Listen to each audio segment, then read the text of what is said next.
Hello friends, ನಮಸ್ಕಾರ ಎಲ್ರಿಗೂ. ಎಲ್ಲರೂ ಹೇಗಿದ್ದೀರಾ? Welcome back to our GVC healthy life channel, healthy food for healthy life. Friends, ಯಾರೆಲ್ಲ ನನ್ನ ಚಾನಲನ್ನು ಸಬ್ಸ್ಕ್ರೈಬ್ ಮಾಡ್ಕೊಂಡೆ ವಿಡಿಯೋ ನೋಡ್ತಾ ಇದ್ದೀರೋ ಪ್ಲೀಸ್ ಸಬ್ಸ್ಕ್ರೈಬ್ ಮಾಡ್ಕೊಂಡು ನೋಡಿ. ಹಾಗೆ ಪಕ್ಕದಲ್ಲಿ ಕಾಣುವಂತಹ ಬೆಲ್ ಐಕನನ್ನು ಪ್ರೆಸ್ ಮಾಡಿ. ಹಾಗೆ ಈ ವಿಡಿಯೋ ಇಷ್ಟ ಆದರೆ ಪ್ಲೀಸ್ ಒಂದು ಲೈಕ್ ಮಾಡಿ. ಹಾಗೆ ಹೇಗಿತ್ತು ಅಂತ ಕಮೆಂಟ್ಸ್ ಮಾಡಿ. ಹಾಗೆ ನಿಮ್ಮ ಫ್ರೆಂಡ್ಸ್ ಫ್ಯಾಮಿಲಿಗೆಲ್ಲ ಶೇರ್ ಮಾಡಿ. ಪ್ಲೀಸ್ ಒಂದು ಲೈಕ್ ಮಾಡಿ. ನೀವು ಮಾಡೋ ಒಂದು ಲೈಕ್ ಅಥವಾ ಕಾಮೆಂಟ್ಸಿಂದ ನನಗೆ ಮತ್ತೆ ವಿಡಿಯೋ ಹಾಕೋಕ್ಕೆ ಇನ್ಸ್ಪಿರೇಷನ್ ಆಗುತ್ತೆ. ಸೊ ಹಂಗಾಗಿ ಒಂದು ಲೈಕ್ ಮಾಡಿದ್ರೆ ಹೆಲ್ಪ್ ಆಗುತ್ತೆ ಅಂದ್ಕೊತೀನಿ. ಈ ವಿಡಿಯೋ ನೋಡ್ತಾ ಇರೋರ್ಗೆಲ್ರಿಗೂ ಬಾಯಲ್ಲಿ ನೀರು ಬರ್ತಿರಬೇಕು ಅಂತ ಅಂದ್ಕೋತೀನಿ. ಅಷ್ಟು ಚೆಂದಾಗಿ ಕಾಣಿಸ್ತಾ ಇದೆ ಈ ಒಂದು ಮೊಳಕೆ ಹುಳ್ಳಿಕಾಳು ಬಸ್ಸಾರು. ಹಾಗೆ ಮುದ್ದೆ ತಿಂತಾ ಇದ್ದರೆ ಇನ್ನೂ ತಿನ್ನಬೇಕು ಅನ್ನಿಸ್ತಾ ಇರುತ್ತಲ್ವ. ಯಾರಿಗೆಲ್ಲ ಈ ಒಂದು ಮೊಳಕೆ ಹುಳ್ಳಿಕಾಳು ಬಸ್ಸಾರು, ಮುದ್ದೆ, ಅನ್ನ ಇಷ್ಟ ಆಗುತ್ತೆ ಅವರೊಂದು ಕಮೆಂಟ್ಸ್ ಮಾಡಿ ಫ್ರೆಂಡ್ಸ್. ಈ ಒಂದು ಸಾಂಬಾರು ಮಾಡೋಕ್ಕೆ ನಾನು ಸ್ವಲ್ಪ ಮೊಳಕೆ ಬಂದಿರುವಂತಹ ಹುಳ್ಳಿಕಾಳು ಹಾಗೆ ಸ್ವಲ್ಪ ತಬಾಕ್ಸಿ ಸೊಪ್ಪನ್ನು ತಗೊಂಡು ತೊಳೆದಿಟ್ಕೊಂಡಿದ್ದೀನಿ. ನೋಡಿರಿ, ನೀಟಾಗಿ ನಾನು ನೀರಲ್ಲಿ ವಾಶ್ ಮಾಡಿ ಇಟ್ಕೊಟ್ಟಿದ್ದೀನಿ.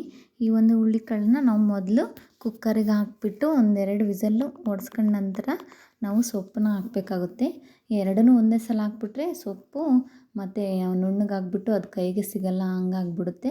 ಸೊ ಹಂಗಾಗಿ ಫಸ್ಟು ಸ್ವಲ್ಪ ಹುಳ್ಳಿಕಾಳು ಪಾತ್ರೆಯಲ್ಲಿ ಬೇಗ ಬೇಯಲ್ಲ ಅನ್ನೋದಕ್ಕೋಸ್ಕರ ನಾನು ಒಂದೆರಡು ವಿಸಲನ್ನು ಕೂಗಿಸ್ಕೊತಾ ಇದ್ದೀನಿ ಕುಕ್ಕರಿಗೆ ಹಾಕಿ. ಹಾಗೆ ಒಂದೆರಡು ವಿಸಲ್ ಆದ ನಂತರ ಈ ಹುಳ್ಳಿಕಾಳು ಸ್ವಲ್ಪ ಅರ್ಧ ಬೆಂದೇ ಹೋಗಿರುತ್ತೆ. ಸೊ ಹಂಗಾಗಿ ಇದಕ್ಕೆ ಈಗ ಆ ಒಂದು ಸೋಸಿದಂಥ ತೊಳೆದಿದ್ದಂಥ ಸಬ್ಬಾಕ್ಸಿ ಸೊಪ್ಪನ್ನು ಅದಕ್ಕೆ ಹಾಕ್ಬಿಟ್ಟು ನಾನು ವಿಸಲ್ನ ಮುಚ್ಚಿದೆ ಸ್ವಲ್ಪ ಹೊತ್ತು ಬೇಯಿಸ್ಕೊಳ್ತೀನಿ. ಇದರ ರಸ ಬರೋ ಹಾಗೆ ಬೇಯಿಸ್ಕೋಬೇಕು. ಹಾಗೆ ಇದಕ್ಕೆ ಸ್ವಲ್ಪ ಈ ಟೈಮಲ್ಲಿ ಒಂದು ಸ್ವಲ್ಪ ಉಪ್ಪು ಹಾಕಬೇಕು. ಆವಾಗ ಸೊಪ್ಪಿಗೂ ಮತ್ತು ಹುಳ್ಳಿಕಾಳಿಗೂ ಸ್ವಲ್ಪ ಉಪ್ಪು ಚೆನ್ನಾಗಿ ಹತ್ತಿರುತ್ತೆ, ಆವಾಗ ಟೇಸ್ಟ್ ಚೆನ್ನಾಗಿರುತ್ತೆ ತಿನ್ನೋಕ್ಕೆ.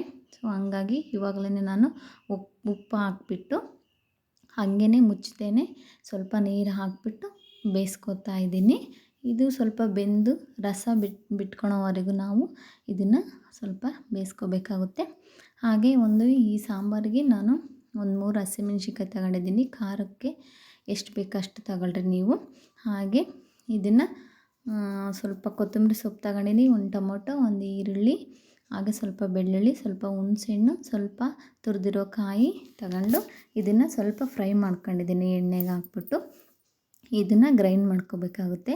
ಇದನ್ನೆಲ್ಲ ಸ್ವಲ್ಪ ಫ್ರೈ ಮಾಡ್ಕೊಂಡ್ರೆ ತುಂಬ ಟೇಸ್ಟ್ ಚೆನ್ನಾಗಿರುತ್ತೆ. ನೀವು ಈ ಥರ ಮಾಡಿಲ್ಲ ಅಂದರೆ ಒಂದು ಸಲ ಮಾಡಿ ನೋಡಿ, ತುಂಬಾ ಚೆನ್ನಾಗಿರುತ್ತೆ. ಹಾಗೆ ಇದಕ್ಕೆ ಸ್ವಲ್ಪ ನಾವು ಸಾರಿಗೆ ಹಾಕೋ ಸಾಂಬಾರ ಮಾಡಿರ್ತೀಲ್ವ, ಅದನ್ನು ಒಂದು ಸ್ಪೂನ್ ಹಾಕ್ಕೊಂಡಿದ್ದೀನಿ.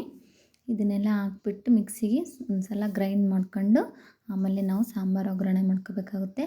ಅಷ್ಟರಲ್ಲಿ ಈ ಒಂದು ಸೊಪ್ಪು ಮತ್ತು ಹುಳ್ಳಿಕಾಳು ಬೆಂದಿತ್ತು. ಸೊ ಇದನ್ನು ರಸ ತಗೊಳ್ತಾ ಇದ್ದೀನಿ. ಈ ಸಾಂಬಾರಿಗೆ ರಸ ಮತ್ತು ಕಾಳನ್ನು ಎರಡನ್ನೂ ಡಿವೈಡ್ ಮಾಡಿಕೊಂಡು ಇದು ಸ್ವಲ್ಪ ಆರಿದಾದಮೇಲೆ ಈ ಕಾಳನ್ನು ಒಗ್ಗರಣೆ ಮಾಡಬೇಕಾಗುತ್ತೆ. ಈ ರೀತಿಯಾಗಿ ನಾನು ಒಂದು ಸೋಸೋದ್ರಿಂದ ತೆಗೆದಿದ್ದೀನಿ. ಹಾಗೆ ಈ ಒಂದು ಫ್ರೈ ಮಾಡ್ಕೊಂಡಿರುವಂತಹ ಮಸಾಲ ಪದಾರ್ಥನೆಲ್ಲ ನಾವು ಮಿಕ್ಸಿಗೆ ಹಾಕ್ಬಿಟ್ಟು ಗ್ರೈಂಡ್ ಮಾಡಿಕೊಂಡು ನಂತರ ಸಾಂಬಾರಿಗೆ ಒಗ್ಗರಣೆ ಮಾಡ್ಕೋಬೇಕಾಗುತ್ತೆ. ಇದನ್ನು ಸ್ವಲ್ಪ ನುಣ್ಣಗೆ ನಾವು ಗ್ರೈಂಡ್ ಮಾಡ್ಕೋಬೇಕು. ತರಿತರಿಯಾಗಿದ್ದರೆ ಸಾಂಬಾರಷ್ಟು ಚೆನ್ನಾಗಿರಲ್ಲ, ಮಂದ ಬರಲ್ಲ. ಸೊ ಹಂಗಾಗಿ ಎಲ್ಲದನ್ನು ನಾವು ನುಣ್ಣಗೆ ಗ್ರೈಂಡ್ ಮಾಡ್ಕೊಂಡು ಒಗ್ಗರಣೆ ಮಾಡ್ಕೋಬೇಕಾಗುತ್ತೆ.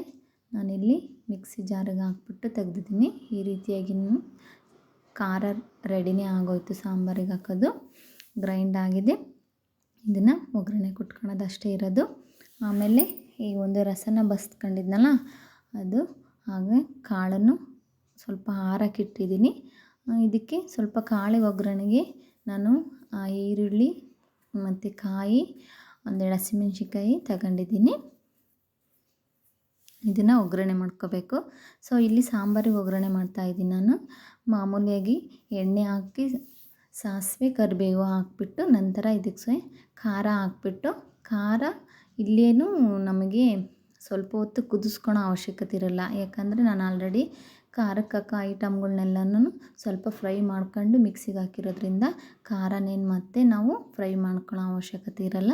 ಸೊ ಇದನ್ನು ಹಾಕಿದ ತಕ್ಷಣ ನಾವು ರಸನ ಇದಕ್ಕೆ ಹಾಕ್ಬಿಟ್ಟು ಆ ಟೈಮಲ್ಲಿ ಸ್ವಲ್ಪ ಉಪ್ಪು ಖಾರ ಎಲ್ಲ ನೋಡಿಬಿಟ್ಟು ಸ್ವಲ್ಪ ಹುಣಸೆಹಣ್ಣು ಹಾಕ್ಕೊಂಡ್ರೆ ಚೆನ್ನಾಗಿರುತ್ತೆ.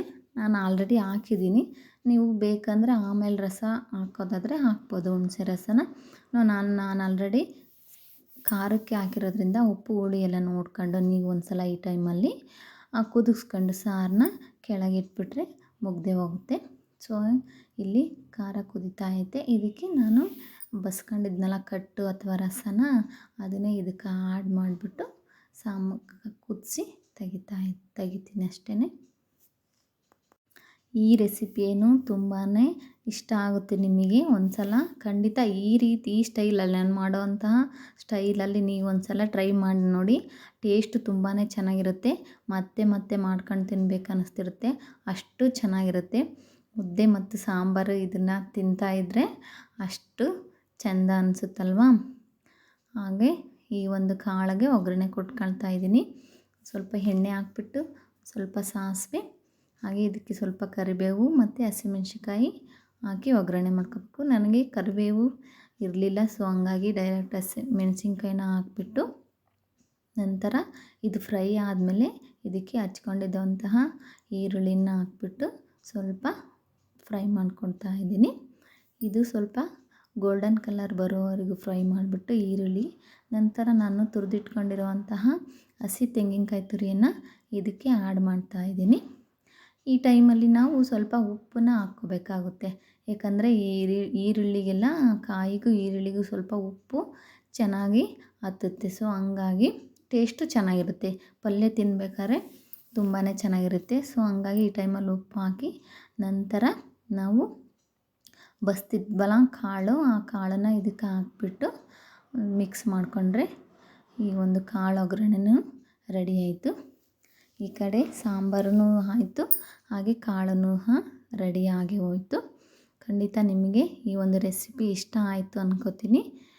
ಹಾಗೆ ನಾನು ಮುದ್ದೆ ಮತ್ತು ಸಾಂಬಾರು ಕಾಳು ಎಲ್ಲ ರೆಡಿಯಾಗೋಯಿತು. ನಮ್ಮ ಮನೆಯಲ್ಲಿ ಬಸ್ಸಾರು ಮತ್ತು ಮುದ್ದೆ ತುಂಬಾ ಇನ್ನು ನೆನೆಸ್ಕೊಂಡ್ರೆ ನನಗೆ ಮತ್ತೆ ಮತ್ತೆ ಬಾಯಲ್ಲಿ ನೀರು ಬರುತ್ತೆ, ಅಷ್ಟು ಚೆನ್ನಾಗಿ ಟೇಸ್ಟ್ ಬಂದಿತ್ತು. ನೀವು ಕೂಡ ಇದೇ ಥರ ಟ್ರೈ ಮಾಡಿ ನನಗೆ ಹೇಳಿ ಹೇಗೆ ಬಂತು ಅಂತ. ಈ ಒಂದು ರೆಸಿಪಿ ತುಂಬ ಇಷ್ಟ ಆಯಿತು ಅಂದ್ಕೋತೀನಿ. ಸೊ ಇಷ್ಟ ಆದರೆ ನನಗೊಂದು ಲೈಕ್ ಮಾಡಿ, ಕಮೆಂಟ್ ಮಾಡಿ. ಮತ್ತೆ ಸಿಗೋಣ.